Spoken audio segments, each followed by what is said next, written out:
الحمدللہ رب العالمین والصلاة والسلام علی خاتم النبیین اما بعد فاعوذ باللہ من الشیطان الرجیم بسم اللہ الرحمن الرحیم الصلاة والسلام علیک یا رسول اللہ وعلی آلک واصحابک یا حبیب اللہ الصلاة والسلام علیک یا نبی اللہ وعلی آلک واصحابک یا نور اللہ۔ پیارے پیارے اسلامی بھائیوں اور مدنی چینل کے ناظرین، مدنی چینل کا سلسلہ ہے قربانیوں کی داستان، کمال کا سلسلہ ہے کیونکہ اس میں ہمیں مختلف بزرگان دین، صحابہ کرام، اہل بیت اطہار اور پھر انبیاء کرام اور خود سرکار دو عالم علیہ السلام کی سیرت میں ہونے والے وہ عظیم واقعات جاننے کا موقع ملتا ہے کہ جس میں آزمائشیں تھیں، امتحانات تھے، مگر کمال کی قربانیاں تھیں، کمال کا صبر تھا۔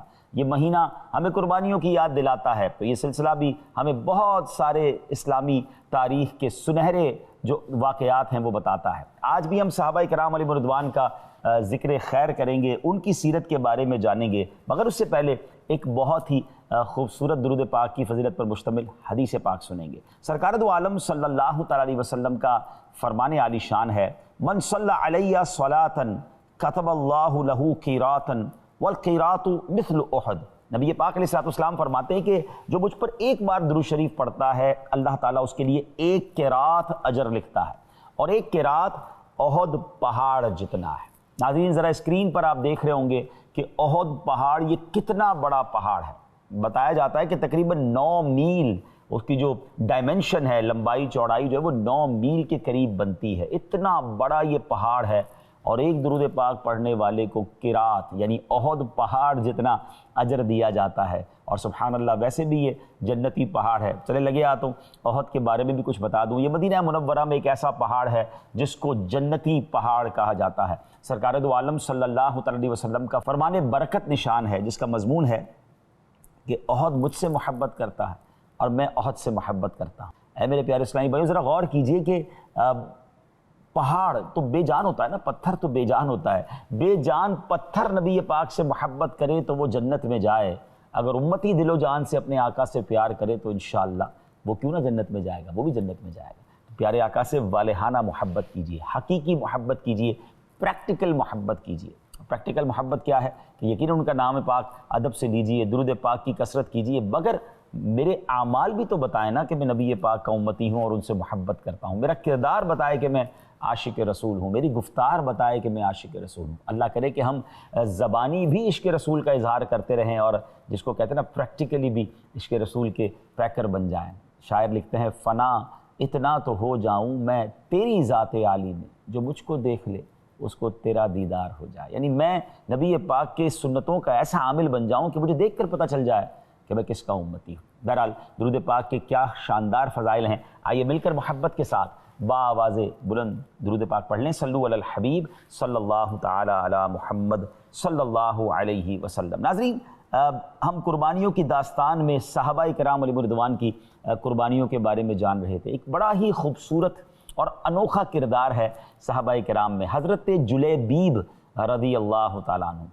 آپ کی شان بڑی نرالی ہے، آپ کے چہرہ انور پر کچھ نشانات تھے، رنگ مبارک بھی جس کو ہم اپنی زبان میں سیاہی ماہل کہتے ہیں ویسا تھا، اور نارملی جب کسی کی چہرے پر دنیاوی خوبصورتی نہیں ہوتی ہے تو اس سے نارملی رشتہ کوئی نہیں کرتا ہے، حالانکہ اصل خوبصورتی تو دل کی ہے نا۔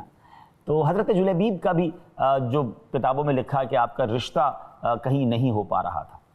نبی پاک علیہ السلام آپ سے بڑی محبت کرتے تھے اور آپ نبی پاک سے والہانہ پیار کرتے تھے۔ پیارے آقا علیہ السلام کی بارگاہ میں عرض کی رشتے کے حوالے سے، شادی کے حوالے سے۔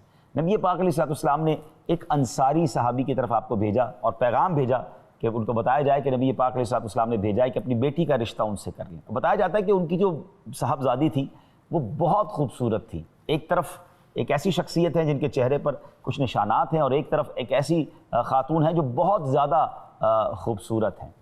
جب انصاری صحابی رضی اللہ عنہ کے پاس حضرت جلیبیب پہنچے اور نبی پاک کا پیغام پہنچایا تو انہوں نے کہا کہ میں ان کی ذرا والدہ سے پوچھ لیتا ہوں۔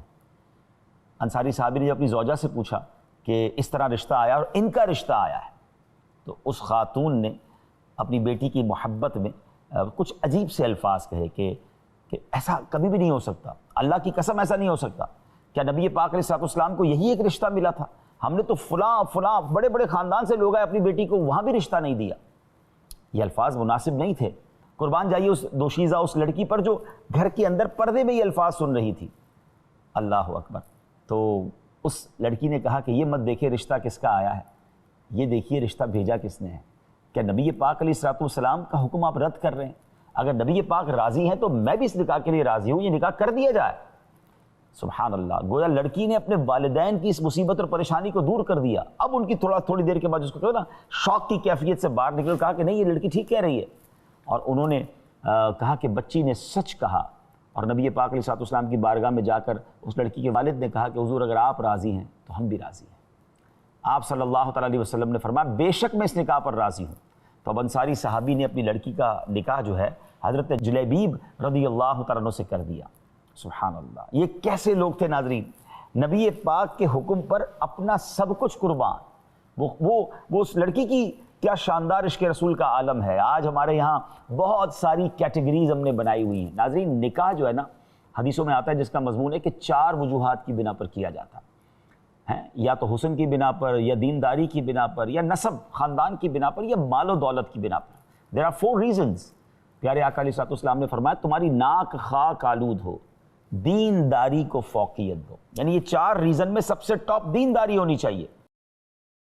مگر آج رشتہ کرتے ہوئے کون یہ دیکھتا ہے کہ جہاں جس لڑکی سے رشتہ ہو رہا ہے, جس لڑکے سے رشتہ ہو رہا ہے, دونوں خاندان والوں سے میں بات کر رہا ہوں, کیا ہم یہ دیکھتے ہیں کہ ہم جس سے رشتہ کرنے جا رہے ہیں اپنی بیٹی یا اپنے بیٹے کا وہ دیندار ہیں کہ نہیں؟ ہاں یہ تو دیکھا جاتا ہے لڑکی کے لیے کہ خوبصورت ہے کہ نہیں, خاندان کیسا ہے, جناب جہیز کتنا لائے گی.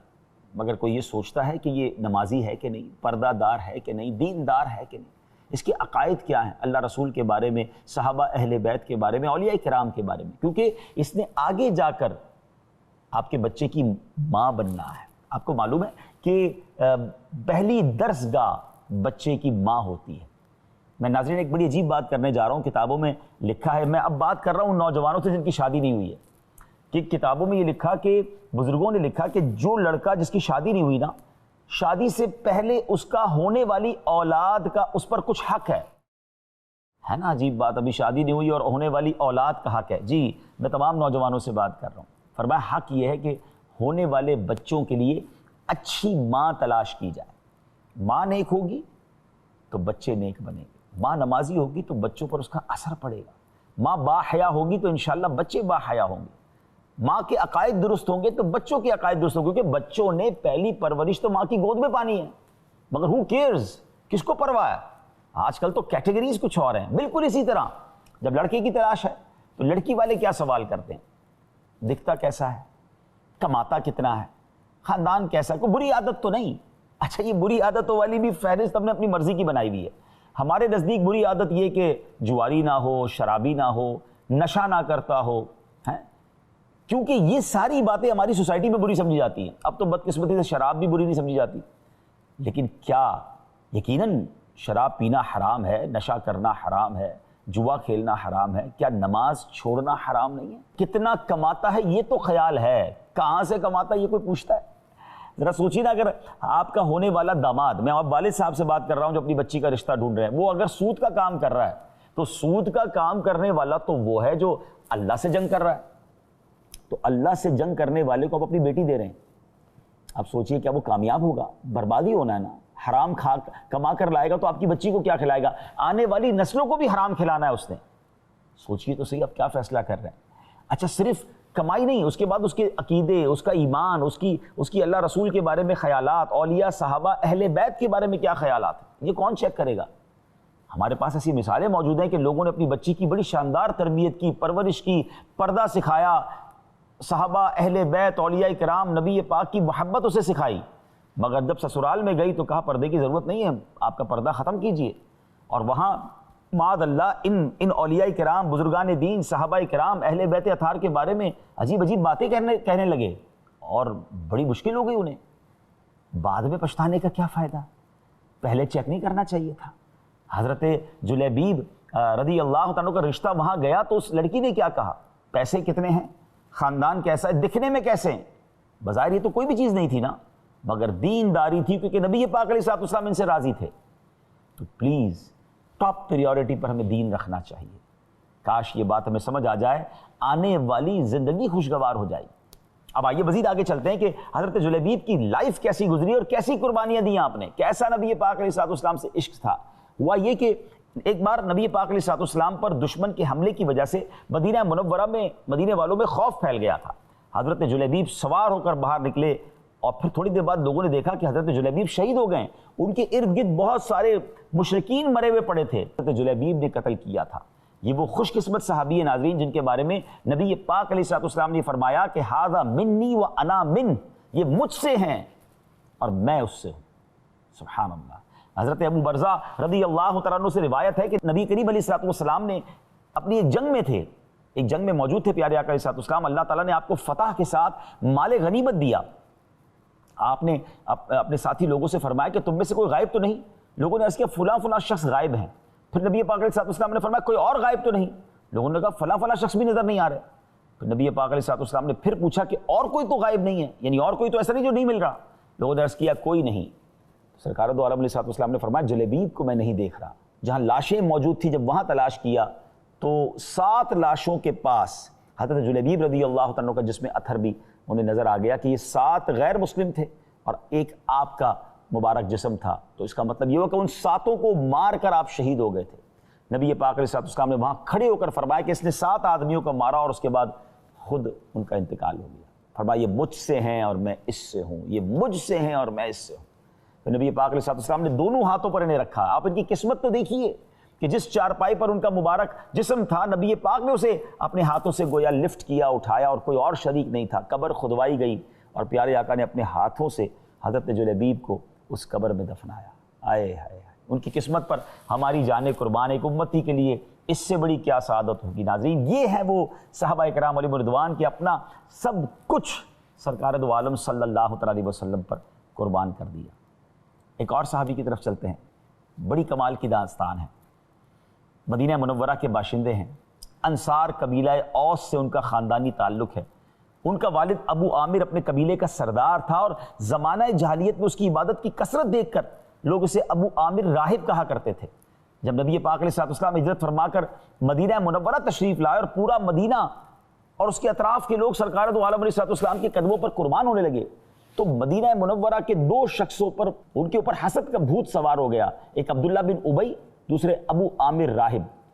عبداللہ بن ابی نے تو اپنی دشمنی کو چھپائے رکھا اور منافق بن کر مدینے میں رہا، لیکن ابو عامر راہب حسد کی آگ میں جل بھن کر مدینے سے مکے چلا گیا۔ کفار مکہ کو بھڑکا کر مدینہ منورہ کے پر حملے کے لیے تیار کیا اور پھر 3 ہجری میں غزوہ احد ہوتا ہے۔ ابو عامر کفار کے لشکر میں شامل تھا اور کفار کے لشکر کی طرف سے لڑ رہا تھا، مگر سبحان اللہ، اللہ پاک جس کے دل میں ہدایت داخل کر دے، اسی ابو عامر کا بیٹا اور اس کا نام تھا حضرت حنظلہ رضی اللہ عنہ، وہ پرچم اسلام کے نیچے نہایت ہی جواں مردی اور جوش و خروش کے ساتھ کفار سے لڑ رہے تھے۔ ابو عامر اپنی جب تلوار گھما کر کفار کے لشکر میں آگے بڑھ رہا تھا تو حضرت حنظلہ جوش ایمانی دیکھے ان کا کہ نبی پاک علیہ الصلوۃ والسلام کی بارگاہ میں آ کر عرض کرتے ہیں یا رسول اللہ صلی اللہ تعالیٰ علیہ وسلم، مجھے اجازت دیجئے میں اپنی تلوار سے ہی اپنے باپ ابو عامر کا سر کاٹ کر لے آؤں۔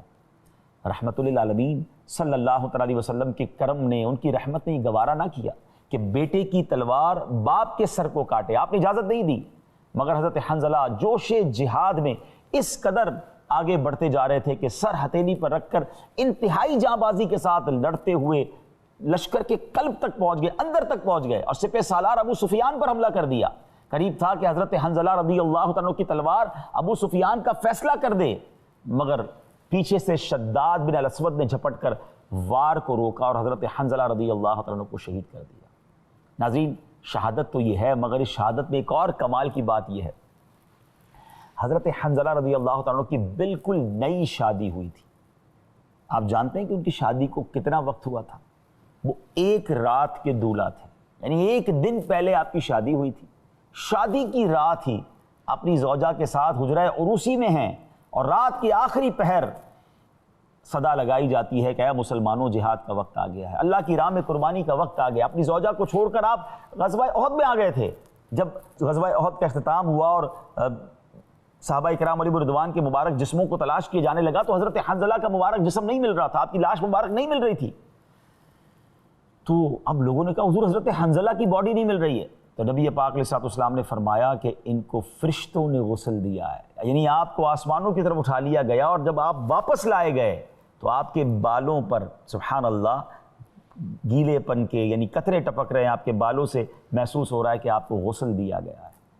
سبحان اللہ۔ صحابہ کرام کو نبی پاک نے بتایا کہ یہ جب غزوے میں آئے تھے ان کو غسل کی حاجت تھی، مگر اللہ کی راہ کی طرف پکارا گیا تو اس کام کو نہ کیا، بلکہ یہ غزوے میں آ گئے، اس میدان میں آ گئے اور لڑتے لڑتے شہید ہو گئے، تو فرشتوں نے آپ کو غسل دیا، اور اس لیے حضرت حنظلہ رضی اللہ تعالیٰ کو غسیل الملائکہ یعنی فرشتوں کے نہلائے ہوئے کہا جاتا ہے۔ ناظرین، یہ کہنا آسان ہے کہ شادی کو ایک دن ہو اور بندہ اپنا سب کچھ چھوڑ کر اللہ کی راہ میں نکل جائے اور اپنا سب کچھ قربان کر دے۔ یہ دین ایسے نہیں پھیلا ناظرین، بڑی بڑی قربانیاں ہیں، بڑی بڑی سٹرگلز ہیں، کیا کچھ کیا ہے ہمارے اسلاف نے کہ ہمارا ایمان تازہ ہو جاتا ہے۔ ہم سوچیں کہ آج ہم کہتے ہیں جناب گھر کے معاملات ہیں تو فلاں ایشو ہے تو کاروبار کے مسائل ہیں، میں بڑا بیزی ہوں، میرے پاس ٹائم نہیں دین کی خدمت کے لیے۔ وہ لوگ سوچیں جو آج یہ بہانے کر دین کی خدمت تو دور کی بات ہے، مسجد میں نماز کے لیے نہیں آتے۔ ذرا سوچیں وہ لوگ جو اپنے آپ کو دینی کاموں کے لیے تیار نہیں کر پاتے، دین کی خدمت کے لیے تیار کر نہیں پاتے۔ آج کے دور میں یقین جانے دعوت اسلامی اتنی بڑی نعمت ہے کہ جو ہمیں موقع دیتی ہے، ہم اکیلے کیسے کر پاتے؟ ذرا سوچئے نا، یہ تمام واقعات پڑھ کر اگر ہمارا ذہن بن بھی جاتا کہ یار میں بھی کچھ انبیاء کرام، تو صحابہ کرام، اہل بیت اطہار، اولیاء کرام کی قربانیوں کا میں بھی کوئی ان کے نقش قدم پر چل کر میں بھی کچھ دین کی خدمت کروں، اپنے حصے کا میں بھی چراغ جلاؤں۔ اکیلی یہ آسان نہیں تھا، مگر قربان جائیے دعوت اسلامی کے اس ماحول پر جس نے ہمیں موقع دیا کہ ہم بھی مدنی قافلوں میں سفر کر کے، اجتماعات میں جا کے، لوگوں کو گھر گھر نیکی کی دعوت دے کر ہم بھی انہیں اسلام کی طرف بلا سکتے ہیں، انہیں دین کی طرف بلا سکتے ہیں، ہم بھی کچھ قربانی دے کر ہم بھی کچھ نیکیاں کما سکتے ہیں۔ کاش یہ بات ہمیں سمجھ آئے اور ہم دعوت اسلامی والوں کے دست و بازو بن جائیں۔ دنیا کے کئی ملکوں میں ایسا پرچم اسلام دعوت اسلامی لہرا رہی ہے کہ غیر مسلم مسلمان ہو رہے ہیں، بلکہ غیر مسلموں کی عبادت گاہیں مسجدوں میں تبدیل ہو رہی ہیں، اور جہاں لوگ دہریت کی طرف جا رہے ہیں، جہاں لوگ معاذ اللہ اپنے مذہب کو چھوڑ کر دوسرے مذہب کو اختیار کر رہے ہیں۔ بیرون ملک کی ایسی داستانیں ناظرین جو شاید ہم آپ کو چینل پہ بتا بھی نہ سکیں، مگر الحمدللہ وہاں جا کر ان لوگوں کے ایمان کو مضبوط کرنا، ان کی کنفیوژنز کو دور کرنا، ان کو پھر اسلام کی طرف واپس لانا، اور جو جا رہے ہیں ان کو روکنا، یہ کتنی بڑی دین اسلام کی خدمت ہے۔ تو الحمدللہ آپ کی ہماری دعوت اسلامی کر رہی ہے، تو بی اے پارٹ آف دعوت اسلامی، سپورٹ کیجیے اپنی دعوت اسلامی کو، بلکہ حصہ بنیے۔ یہ واقعات پکار کر بتا رہے ہیں کہ ہم کہاں ہیں، ہماری کاوشیں کہاں ہیں۔ ہمیں تو ان سب ہستیوں سے ملاقات کرنی ہے نا قیامت کے دن، جنت میں ان کے پاس جانا ہے انشاءاللہ، تو منہ دکھانے کو تو ہونا، کچھ تو عرض کر سکیں کہ اے سیدنا حنظلہ رضی اللہ تعالیٰ عنہ، آپ تو پہلی رات اپنی زوجہ کو چھوڑ کر شہید ہو گئے، اپنے حصے کا ہم بھی کچھ چراغ جلا کر آئے ہیں۔ اب چلتے ہیں ایک ایسی شخصیت کے بارے میں جاننے کے لیے جن سے ہم سب کو بہت پیار ہے، اور پتہ ہے کیوں پیار ہے؟ کیونکہ ان کو نبی پاک علیہ السلام سے بہت پیار ہے۔ صرف ان کو نبی پاک سے پیار نہیں ہے، پیارے آقا سے کون پیار نہیں کرتا؟ وہ شاعر کہتے ہیں نا، ایک میں ہی نہیں ان پر قربان زمانہ ہے، جو رب دو عالم کا محبوب یگانہ ہے۔